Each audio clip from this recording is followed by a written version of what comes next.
Well, thanks for being here, guys. I know you're all very busy with summer activities, whether that be, running around for baseball games, hockey tournaments, softball, whatever the case may be. We're very, very excited and we're privileged and thankful to be able to come back and work with our Wisconsin athletes. Um, our primary base of training is here in Minnesota, but we started the Wisconsin camp a few years ago, and we really, really do love the athletes and all the work that they put in. And it's very, very exciting and cool to see, athletes who were in our sport camp now going to our Pee Wee and Bantam camp. So we're really looking forward to this summer. So guys, before we get going, just so you're aware of this, all training is going to happen at the Baldwin United Civic Center. I know we have athletes who travel from Menominee, some Eau Claire, some River Falls, and some New Richmond.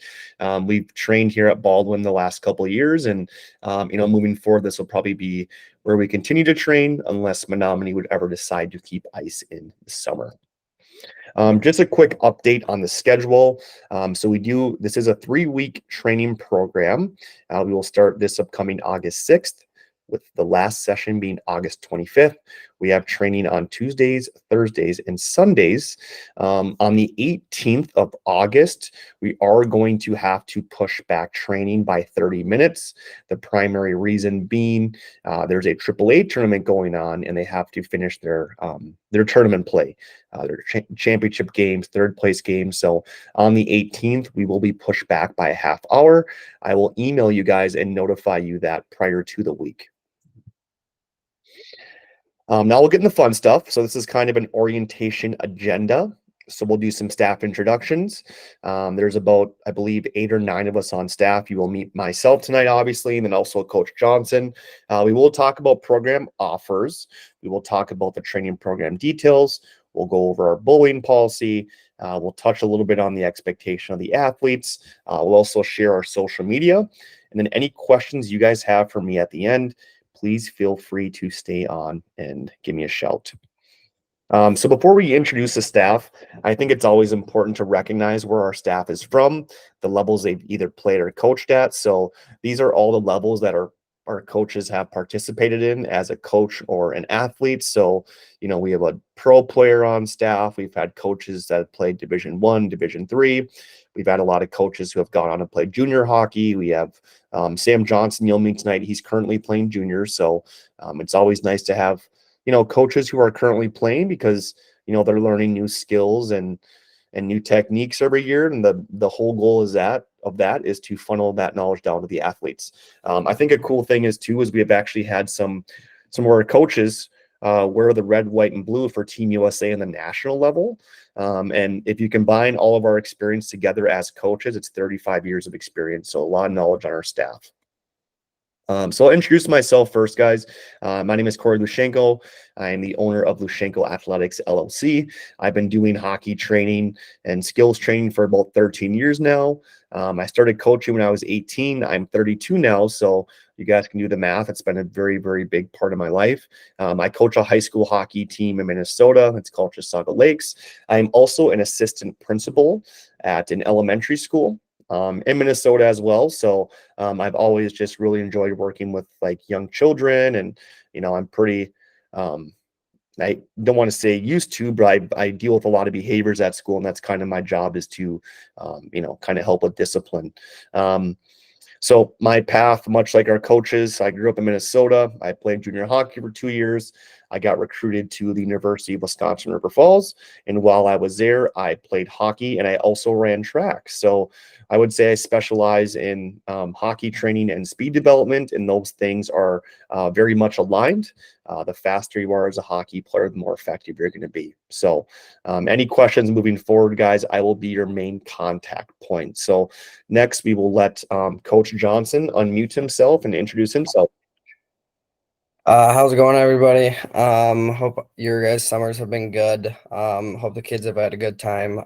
So my name's Sam Johnson. This is the second year I've worked with Corey. I've helped him run our Chisago camp this year, and last summer I was also at the Wisconsin camp for the majority of it before I had to leave. So I grew up Minnesota. played hockey for Chisago Lakes growing up in Minnesota, and then my in the summers I played for the Minnesota Blades. That's a team we traveled all over the country. We played tons of tournaments all over the places. Made some great buddies through that are on to being NHL draft picks, and having fun doing that. I really enjoy the coaching aspect too. Like I said, I started last year with Corey, and it's probably one of the best things, one of the best decisions I made. I really enjoy working with the kids and seeing them develop as athletes, and growing up seeing them develop as into older humans. After youth hockey, I went to a private school in the cities called Totino Grace.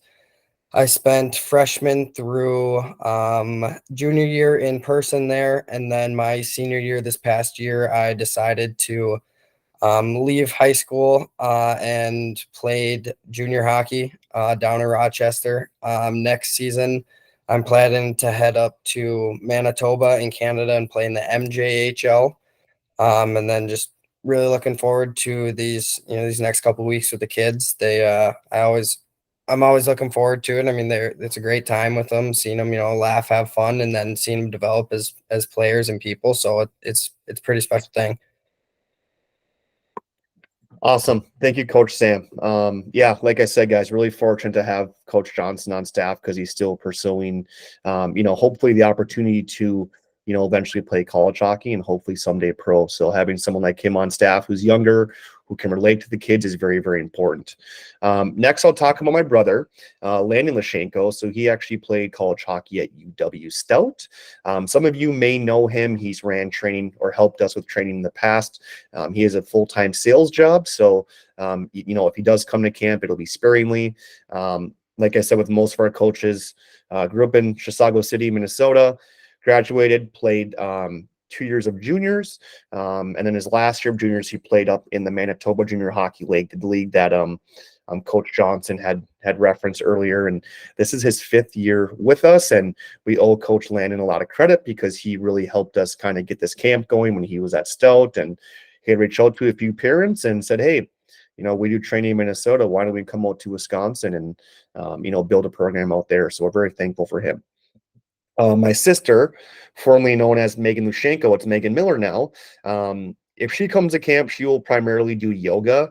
I know she wasn't able to make it last year because she was pregnant. She's pregnant again, but we're really trying to get her to camp just to help us with yoga. It's good for injury prevention. It's good for like lengthening your stride and just relaxing your body is a big thing. So kind of her background is she played Division I hockey at Bemidji State. She's played in the national stage for Team USA, and she was a Miss Hockey finalist. For those of you who are not aware of the Miss Hockey Award, it's awarded to the state of Minnesota. We basically picked 10 of the top players in the state, and she was a finalist. She didn't win, but she had a really, really good high school hockey career. So again, fortunate to kind of have her as our yoga coach. Next, we have Brooke Clems. So this is Brooke's first year on staff with us. She will be enrolling at Hamline University next year, where she will be playing college hockey. Again, she's great to have at camp. She was a captain of her high school hockey team, and as a lead director here, I specifically try to hire coaches who have leadership abilities, much like being a captain or any form of leadership is always crucial because, eventually we want our campers to be good leaders, whether that's good leaders on the ice, off the ice, but it all goes hand in hand. Next, we have Coach Wallen. So we're very fortunate to have Coach Wallen on staff. He's still playing pro hockey. He plays for the Wichita Thunder in the ECHL. So the fact that we have a current pro on our staff that's willing to take his time to help the kids is really crucial. He played Division I hockey at St. Cloud State. He played a couple years in the USHL. He was a member of our U.S. National Under 18 men's team, and he is from White Bear Lake, Minnesota. It's a very, very prestigious, big city with a good hockey program. They've had a lot of good players come through their program, and this will be his 4th year at camp. Next, we have Coach Lowry. She's a current Division One player at the University of Minnesota Duluth. Like my sister, she was a Miss Hockey finalist. She participated on the national level for Team USA. She is currently entering her fourth and final year at UMD, and she is pursuing her MBA. So she's very smart, great with the kids, and a lot of you athletes will probably remember her. She's very tall, and don't let the ponytail fool you because she's a very good player. Next, we have Coach Bergen. So Coach Bergen is actually a teammate of Coach Lowry up at UMD.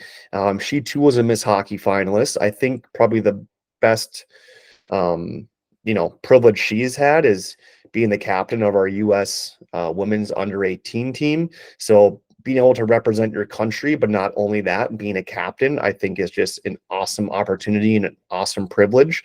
And she's traveled all over the world playing against, Team Canada and Team Sweden. So to have a coach get to that level, but not just to get there, but to be selected as a leader of the team is awesome. So it's her second year at camp, and we are very excited and fortunate to have her back. Coach Jake Johnson, is our goalie coach. He is the owner of Ahead Goalie LLC. He's been coaching goalies for 10 years now. He's currently a teacher, and he coaches Bantam hockey out at Elk River here in Minnesota, and it's his second year at camp. I was a forward. A lot of our coaches, besides Jake, have played either forward or D. So, if I'm ever trying to instruct a goalie, it's probably not the correct thing. So, we decided to hire a goalie coach on last year, and it's really paid off a lot for our athletes at camp who play goalie. Next, we have Tate Swanson. He is our associate director. He will be doing a lot of the off-ice training for us while I am on ice. He's a St. Cloud State graduate. He just became a licensed teacher. He's a health and PE teacher in Chisago Lakes, and it's his fourth year at camp. He's an awesome guy. He's great with kids. Athletes, please respect him and listen to him, or he'll make you do a lot of push-ups or make you run a lot. So try your best to have fun with him, but at the same time, we're here to train and get better. And 3 weeks isn't a ton of time, so we want to try to make sure we get as much out of our training as possible. And the last coach I will talk about, very special kid. He's actually a former player of mine, and he was a former captain of our team. But this is Nick Jinks. Again, whenever I can, hire one of my former players, I will always jump on that. Primarily Coach Jinks because he's been great. He was a great high school player. He's been great with our younger athletes in camp. And like I said before, guys, I'm trying to find the best coaches I can possibly find to help your children out become the best hockey players they can be. So that'll be it for staff introductions. I will now hop into program offers. So over the 3 weeks, there will be the athletes will get 22 and a half hours of training. So we always have an hour and a half of training on ice and an hour off ice. So it does become a very long training session. So I always recommend the athletes pack like a snack and hydration in between sessions because they might only have 15 minutes to get undressed, and I know the time goes quickly, but for us to optimize our training, they have to be hydrated. They have to have the proper nutrition in their body. Another cool thing is they'll be getting coaching from pro and current collegiate players. For those of you who've been in camp in the past, I love doing film sessions. So every week at camp, we will have a skill focus, and we will watch film sessions on that skill focus, and it'll just help the athletes kind of visualize how we're doing training. We're going to do on-ice training, off-ice training at the end of camp. We will set up virtual meetings, and we will give you a player evaluation report. It's kind of served as like a parent-teacher conference, except we talk about hockey, so it might be a little more enjoyable for the athletes. And we'll basically give you basically a list of things your skater does well and things they have to work on, and hopefully that feedback can allow them to focus on certain areas of their game that they want to improve. And then we also have a lot of resources. We started our company during COVID, which probably wasn't the greatest idea, but we just thought, the timing was right. So we have a YouTube channel that has a plethora of, at-home workout videos, shooting videos, stick handling videos that will all be given to you for free. There's probably over 200 videos in our library. So, athletes feel free to watch those. And, if you ever kind of run out of ideas of what to do for like stick handling or shooting at home, this will hopefully help you. So like I said before, guys, we're really big on incorporating film and technology in our training. So the image here to the left, that's Coach Landon. I believe he's talking to a couple defensemen during our fall positional camp. So like I said, every week we will relate the skills to the film session. So for example, if we're working on shooting, we might watch Austin Matthews or Connor Bedard shoot. And what we'll do is we'll really break down the technique and look at what makes them effective shooters. Now, are we expecting the athletes to go on the ice and perform shooting like Austin Matthews or Connor Bedard? No, we are not. But because those are the best athletes or some of the best players at shooting, we want to look at their technique and we want to try to mimic that technique so we can go on the ice and score goals and shoot the puck effectively. So now I'll kind of go in some training program details. So for off-ice training, our biggest goal is to build lower body explosiveness. And how do you do that? Well, we do that through plyometrics. We do that through resistance training. So a lot of athletes, especially youth athletes, their bodies aren't mature enough to handle like stress of like working out with weights like squats and deadlifts and power cleans. But if you look at this image in the bottom here, guys, we do a lot of weighted sled runs. Why? It's still putting resistance on your body and it will still develop your lower body and it'll help you get faster. We'll also do some off-ice skills like stick handling, hopefully some shooting. The image in the top right is one of our yoga sessions from this summer. And again, the yoga aspect is awesome because it's going to help enhance your skating stride and it's going to get it longer. And it's also hopefully going to prevent injuries. So our off-ice training, guys, it can be difficult, it can be long, but the bigger, faster and stronger you are off the ice, the better chance you have of being an effective player on the ice. So for on the ice training, our biggest goal is to increase speed and control. So we want the athletes to be able to, essentially skate and handle a puck, as quickly as they can with control. I've coached a lot of athletes who can, skate like the wind when the puck's not on their stick and the puck goes on their stick and they take a big step backwards in terms of them having to slow down. We're going to, enhance puck control and shooting. We put a very big emphasis on skating. So for the first 20 to 30 minutes, we're just going to focus on skating with no pucks. We're really going to challenge them. A lot of the stuff that we're going to work on might be stuff that they haven't done before. Now, the athletes who return every year, they kind of have a little bit of a head start because you should be familiar with some of the concepts and drills that we're going to do.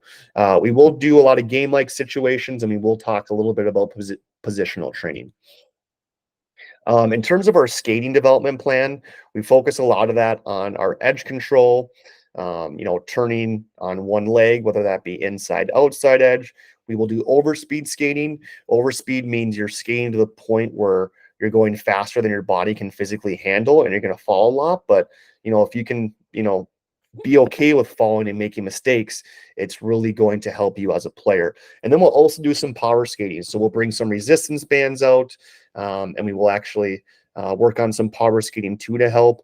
And our main goals are, to be more explosive, enhance coordination and, be efficient when returning. So I'm going to see if I can pull this up. This is a clip from our Minnesota camp of just a few skating clips. It's like a 30-second video. So this will maybe give you a better idea of what we do.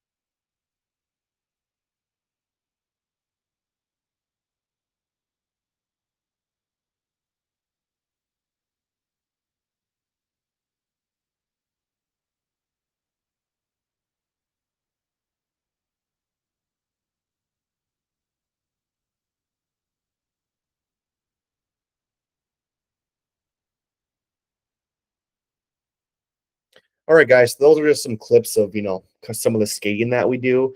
Again, you saw with the resistance bands that will really, really help the athletes just get faster and more explosive. So we'll keep going along here. Like I said before, we have a bowling policy. Me working in discipline, being an assistant principal, I have to implement this. So let's say we have a situation where someone's bowling someone because they can't skate as well as them or can't do a skill as well. That's counted as a strike. And when that happens, I will pull the athlete aside and I will tell them, hey, this is your first strike. Here's the expectations. You're going to respect, the coaches, respect your peers, respect the other athletes in camp, and, make sure that we're, basically making sure that we have an inclusive, positive environment. The second strike, I would actually meet with the parents and the athlete. And the third strike, we've only had to do this twice, and it's happened twice in Minnesota. But if we can't come to a agreement on how to act at camp, we will actually remove your athlete from camp and reimburse you your camp fee. I don't foresee us going to the third strike. I looked at the roster today. We have a ton of awesome athletes in camp this year. So, yeah, shouldn't be a problem. Guys, next one, we're talking about athlete expectations. Now, I could probably make a list of about 1,000 things because I'm a coach, but the biggest thing is athletes, be prepared to give maximum effort. Okay, because if you come to training and you're only putting in 75% of your maximum effort, you won't become a better player. Okay, and understand, guys and girls, you're going to make mistakes. Like if we're working on a skill that you don't fully understand or comprehend, understand that the coaches will support you. But if you go through a practice and you don't make one mistake, you're not getting better. And a big way to get better is pushing outside that comfort zone. Don't be afraid to ask questions. Like I said, we have Division I players and pro players and junior players on our staff. So ask them questions and don't be afraid to ask like a question that you might think is silly or uneducated. Like, please, this is a no judgment zone. Respect everyone's ability level. Make sure that, in camps like this, we're going to have some super high-end players and players who got to work on their game a little bit more. But, just because you're might be better at a skill does not make you a better person. Okay, so please remember that. Really big on this one, guys, but please be prepared with athletic clothing. So as much as I love wearing Crocs and Hey Dudes, those are not conducive to training. So I require that we have shoes, shorts, and a t-shirt, and shoes that you can tie tight. And I think the most important one, guys, is have fun. So as hard as we're going to push the athletes, we do want to have fun along the way. We'll play some music, we'll work really hard, and really we're trying to grow the sport of hockey in Wisconsin. Being from Minnesota, hockey is like it's a very, really, really big deal, and we take it pretty seriously. And we want to insert that culture here in Wisconsin as well. Guys, if you haven't already done so, just like our social media pages, please like and follow us on @Lushenko Athletics on Instagram and Facebook. So we will post camp content, hopefully weekly. And I think it's really cool. Like if you have, grandparents or if the athletes have relatives who live outside of the state and they want to stay up to date on what we're doing at camp, it'd be very cool just to like and follow us, and we'll try to post as much content as we possibly can. So what I'm going to do now is I'm going to stop sharing my screen. I'll stop sharing my screen, guys. Just a quick reminder, if you haven't already done so, please submit payments. If you're on a payment plan, that's fine. Just notify me so we're on the same page. But yeah, guys, we're really, really excited to come back to camp. We just got done working with our Wisconsin athletes in Wisconsin, so that camp is done. Our Minnesota camp ended last week, so all of our attention and focus are going to the athletes. And like I said, 3 weeks it goes by very quick, so we want to make sure that we're getting the most out of our training. So making sure that we're showing up on time, we're prepared, and we're ready just to have a great, awesome time. Again, guys, thanks for signing up for camp. Like I said, our coaches are really going to push the athletes, and we're really going to try to make them the best hockey players we can. So what I'm going to do, guys, is I'm going to stop presenting,